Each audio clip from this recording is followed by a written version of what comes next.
వారాహి యాత్ర సమయంలో పవన్ కళ్యాణ్కి మీరు సవాల్ చేశారు, సవాల్ చేస్తూ లేఖ కూడా రాశారు. దమ్ముంటే పవన్ కళ్యాణ్ పిఠాపురం నుంచి పోటీ చేసి తనను ఆహ్వానించాలని కోరారు. అదే పవన్ కళ్యాణ్ ఇప్పుడు పిఠాపురం నుంచి పోటీ చేస్తున్నారు, మీరు ఒక పార్టీలో ఉన్నారు. అప్పుడు ఇండివిజువల్గా డెసిషన్ తీసుకుంటున్నారని చెప్పినప్పుడు కూడా మీరు ఒక పార్టీలో ఉన్నారు.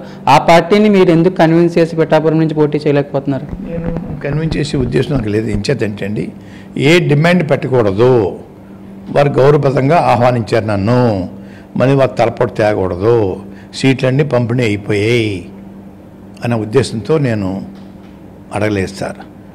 ఏ పార్టీలోకి వెళ్ళి ఉండకపోతే గ్యారంటీకి పోటీ చేసి ఉండేవాడిని సార్, ఇండిపెండెంట్గా పోటీ చేసి ఉండేవాడిని సార్. 2019 చేద్దాం చూశాను సార్. 2018 వారు తుని కవాత టైంలో సార్, తుని, అన్నవరం, కత్తిపూడి, పత్తిపాడు, వంతాడ సంబంధం లేదండి, వంతాడ, పత్తిపాడు, జగ్గంపేట, సామలకోట, పెద్దాపురం, పిఠాపురం మీటింగ్ అయ్యి చేశారండి. ఇంటికి వస్తున్నా అని చెప్పేసి ఎనమ్మొక్క నీటిలో నాబెట్టారండి. అప్పుడు ఇదే మోసం సార్, అప్పుడు కూడా ఇదే మోసం సార్. పిఠాపురం వచ్చండి, దత్తుడు దయ ఉంటే పిఠాపురం నుంచి పోటీ చేస్తానని చెప్పారు సార్.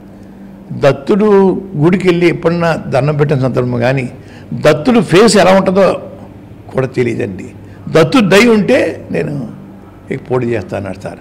అప్పుడే బేజార్ నాకు మైండ్లో వచ్చేసిన, పోటీ చేద్దాం, తేల్చేద్దాం, ఏదో తేలిపోవాలా.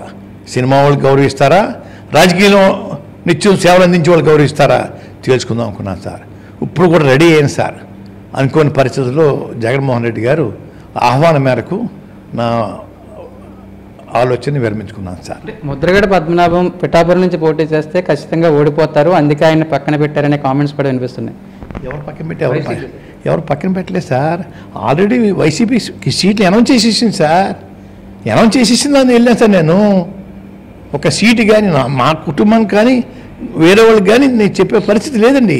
కొన్ని చోట్ల మార్చారు కదా సార్, ఎక్కడ 1-2 నువ్వు మార్చిన తర్వాత అది మార్చాలంటే వారి రిపోర్ట్ బట్టి మార్చుకున్నారండి. నాలాంటి వాటి రికమెండ్ చేయడం వల్ల కాదండి. నా రిపోర్ట్ బాగుంటుంది కదా సార్. వెళ్ళిన తర్వాత నేను మా నాయకుడికి తలపోటు ఇవ్వకూడదు, తలపోటు తెచ్చే మనిషిని కాదు. ఒక పేరు అనౌన్స్ చేసిన తర్వాత ఆ మనిషికి ఇవ్వకుండా మళ్ళీ ఇంకో మనిషి మారిస్తే